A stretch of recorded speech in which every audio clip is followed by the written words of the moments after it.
Friends, આજે આપણે short નોટની સમજથી revision શરૂ કરીએ છીએ. અગાઉના વિડીયો મેં મૂકેલા છે જેમાં મેં લેંગ્વેજ ફંક્શન તમને કરાવેલું છે. ઓલરેડી લેંગ્વેજ ફંક્શન આપણે થઈ જ ગયા છે, પણ યાદ રાખશો અને રિવિઝન કરતા રહેશો. સાથોસાથ તમારું અને તમારા પરિવારનું ધ્યાન રાખશો. પોઝિટિવ હંમેશા તમે રહ્યા જ છો ને રહેશો પણ. એટલે આપણે ધોરણ 12માં છીએ તો એના માટેની તૈયારી છે એ મૂકશું નહીં. એમાં જ કેવી રીતે લખવી શોર્ટ નોટ, તમને પ્રશ્ન આપેલા જશે મિત્રો, એના આધારે તમારે એના જવાબ લખવાના થાય. ધોરણ 12 ને મેં સમજાવી દીધેલું છે કે કેવી રીતે શોર્ટ નોટ, સ્પીચનો વચલો પેરેગ્રાફ, એસે એ બધું જ લખવાનું છે. એમાં જ શોર્ટ નોટ પણ આવી જ રીતે લખી નાખવાની છે જેમ મેં તમને સમજાવેલું છે. તમને પ્રશ્ન આપેલા હશે એના આધારે જ તમારે જવાબ છે એ પાકા કરવાના રહેશે. એટલે કે અહીંયા 4 પ્રશ્ન છે. પહેલા પાઠની શોર્ટ નોટ છે, કેન યુ ઇન્સ્ટોલ લવ. તો એના આધારે આપણે પ્રશ્ન આપ્યા હશે. પહેલી શોર્ટ નોટ છે પોઝિટિવ ઇફેક્ટ્સ ઓફ લવ. તો પ્રશ્નના આધારે તમે લખી શકો એમ છો. પહેલો પ્રશ્ન છે what will be the immediate result of love. લવનું ઇમિડિયેટ એટલે તરત જ પરિણામ શું આવે, તો એના આધારે તમે વાક્ય બનાવી શકો. અને શક્ય હોય તો પાકી કરશો જ. તમારી પાસે ઘણો ટાઈમ છે તો તમને ઘણા માર્કમાં વધારો થવાની શક્યતા છે. Love is called ફ્રીવેર. લવને ફ્રીવેર કહેવામાં આવે છે. It has the power to win hearts. એનાથી હાર્ટ્સ, હૃદયને જીતી શકાય છે એવો એનામાં પાવર છે. It is said that if you love others, others will love you.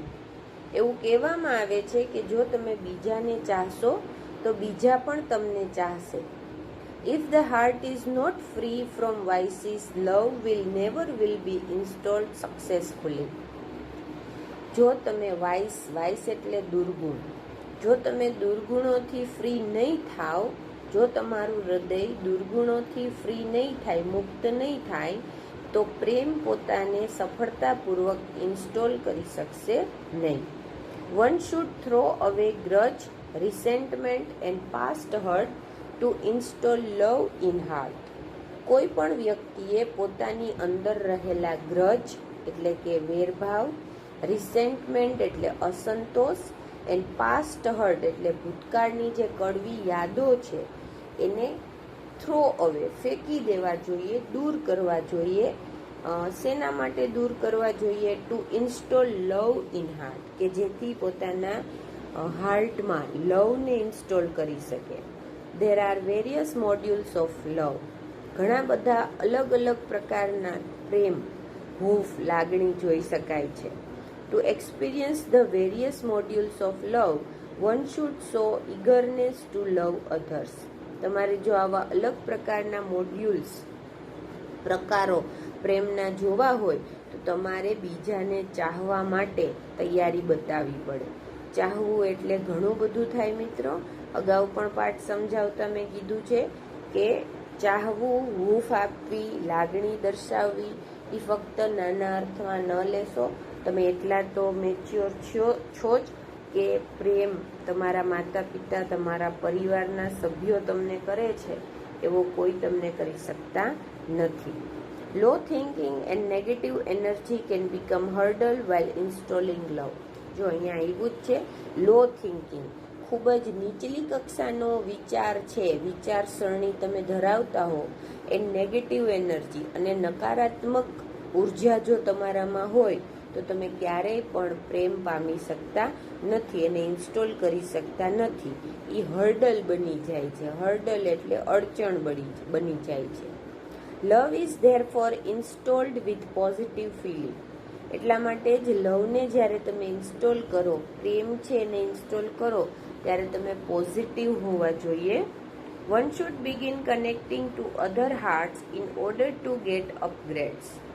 અને તમે જ્યારે બીજા લોકોની સાથે કનેક્ટ થાવ છો, જોડાવ છો, તમારું હાર્ટ બીજાની સાથે જોડાય છે, ત્યારે તમને ઘણા બધા અપગ્રેડ મળે છે, સારા સારા અનુભવો થાય છે. It is advise to love yourself before you love others. તમને એવી સલાહ આપવામાં આવે છે, એડવાઇઝડ એવી સલાહ આપવામાં આવે છે કે તમે પહેલાં તમારી જાતને ચાહો. બીજાને ચાહવા પહેલાં તમે તમારી જાતને ચાહો, તમારી જાતને એટલી સ્ટ્રોંગ બનાવો, એટલી વ્યવસ્થિત બનાવો કે જેથી તમે બીજાને પણ ચાહી શકો. એ જ પાઠની બીજી શોર્ટ નોટ છે, કન્ડિશન્સ ફોર મેકિંગ લવ. હવે જો પહેલા શોર્ટ નોટમાં પહેલો પ્રશ્ન હતો, vote will be the immediate result of love. Immediate result શું મળશે પ્રેમનું? તો તમારામાંથી જ્યારે આ બધા જ ખરાબ દુર્ગુણો છે એ દૂર થશે તો તમે બીજા ઘણા અલગ અલગ પ્રકારના મોડ્યુલ્સ છે પ્રેમના એ પ્રાપ્ત કરી શકશો. What will be the feelings one will have after in love. એ કોઈ એક વ્યક્તિ છે એનામાં લવ ઇન્સ્ટોલ થઈ જાય પછી વ્યક્તિ છે એ કેવી બને? તો હંમેશા પોઝિટિવ જ બને છે. ત્રીજું છે, how is his or Har personality changed. જ્યારે એ લવ ઇન્સ્ટોલ કરી લે ત્યારે તેણીની કે તેની પર્સનાલિટી કેવી રીતે ચેન્જડ થાય છે? તો કે તમે વધારે પોઝિટિવ બનો છો, તમે કોઈ પણ તમારા રસ્તામાં હર્ડલ્સ આવે, નેગેટિવ વિચારો આવે તો એને ઓવરકમ કરો છો અને એનાથી આગળ વધો છો. 4, what love changes to a loving persons face. કોઈ પ્રેમાળ વ્યક્તિનો ફેસ હોય તો એમાં લવને લીધે શું ચેન્જ આવે છે? તમે તમારી જાત ઉપર એટલો વિશ્વાસ કરવા લાગો છો કે પહેલાં તમે તમારી જાતને ચાહો છો એટલે તમને ઘણું સારું લાગે છે બીજા તરફ પોઝિટિવ રહેવા માટે. એટલે છેલ્લી લીટી છે કે તમારી જાતને પહેલાં ચાહો પછી તમે અન્યને ચાહશો. હવે એવી જ રીતે બીજી શોર્ટ નોટ છે મિત્રો, કન્ડિશન્સ ફોર મેકિંગ લવ. કેવી રીતે આપણે લવ છે એ પ્રોડ્યુસ ઉત્પન્ન કરી શકીએ એના માટેની કન્ડિશન છે.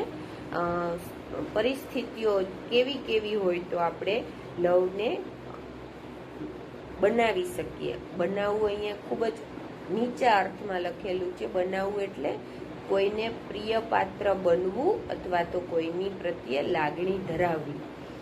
પેલું છે, vote is love? The read can you install love is all about love and its effect. હવે તમને પેલો પ્રશ્ન પૂછ્યો છે તો એના જવાબમાં એણે પહેલા તો પાઠ છે એને વિશે વાત કરી છે કે કેન યુ ઇન્સ્ટોલ લવ નામનો પાઠ છે એ આખો પાઠ પ્રેમ અને તેની અસર વિશે જ છે. It is a very positive feeling. હવે પહેલાનો જવાબ તમને મળી ગયો. What is love? તો love is a very positive feeling. એ ખૂબ જ પોઝિટિવ એક ફિલિંગ છે, લાગણી છે. It is freeware. તે ગમે ત્યારે ગમે ત્યાં મળી શકે એમ છે ને આપી પણ શકાય છે. If you want to love someone, જો તમે કોઈને પ્રેમ કરવા માંગતા હો. જો બીજો પ્રશ્ન કહું છું, is there any condition in love? જો તમે બીજાને પ્રેમ કરવા માંગતા હો, you will have to love your self first. તો તમારે તમારી જાતને પહેલા ચાહવી જોઈએ. If you want love there is a condition. જો તમે પ્રેમ ચાહો છો, ઈચ્છો છો તો તમારેની એક કન્ડિશન છે. When you start loving you will naturally forget past hurt. જ્યારે તમે પ્રેમ કરવાનું શરૂ કરો છો, કોઈને લાગણી આપવાનું, હૂંફ આપવાનું શરૂ કરો છો, ત્યારે સામાન્ય પરિસ્થિતિમાં તમારા જે ભૂતકાળની ખરાબ યાદો હોય છે એને તમે ભૂલો છો.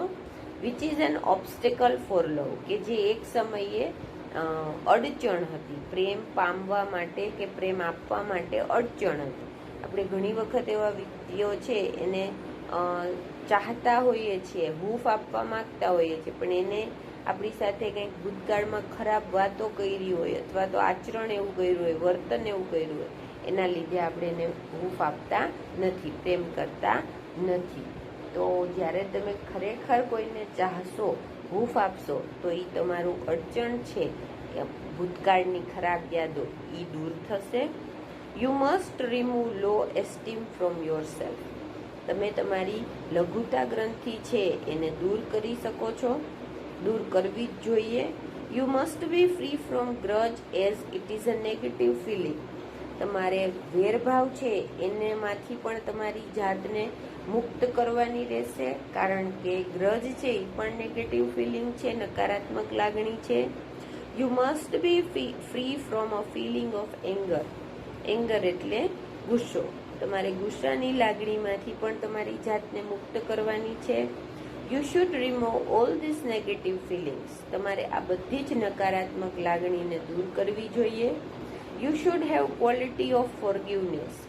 તમારામાં ક્ષમા આપવાની ક્વોલિટી હોવી જોઈએ.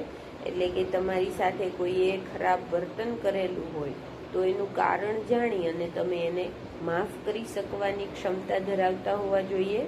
It has very positive effect in your life. તમારામાં એના લીધે પોઝિટિવ ઇફેક્ટ આવે છે, હકારાત્મક અસર દેખાય છે. લવ વિલ મેક યુ સ્માઇલ. લવ છે એના લીધે તમારી સ્માઇલ, તમારું હાસ્ય છે એ બની રહેશે. You can experience peace and contentment. તમે તમારા જીવનમાં શાંતિ અને સંતોષનો અનુભવ કરી શકશો. You should share love with others. તમે પોતાનામાં રહેલા જે પોઝિટિવ ફિલિંગ્સ છે એને બીજાની સાથે વહેંચી પણ શકો છો. એમાં લવ પણ આવી જાય છે. લવ એ પોઝિટિવ ફિલિંગ છે, ફોરગિવનેસ એ પોઝિટિવ ફિલિંગ છે. And in turn they will share fresh modules of love with you. અને બદલામાં તમને નવા નવા અનુભવો થશે અને સાથોસાથ તમે અલગ અલગ પ્રકારના મોડ્યુલ્સ છે પ્રેમના એ પણ પામી શકશો. એટલે ખૂબ જ સહેલી છે. તમે પ્રશ્નને આધારે યાદ રાખતા જાઓ તો એક એક બે વાક્ય જ આવે તો તમને 6 કે 10 લીટી છે ઇનફ છે શોર્ટ નોટમાં. તો વધારે લખવાની આપણે થતી નથી અને ખૂબ જ સહેલાઈથી યાદ રહી જાય. નાના નાના વાક્યો બનાવેલા જ છે, એટલે ટ્રાય કરજો અને પાકું કરવાનો પ્રયત્ન કરશો.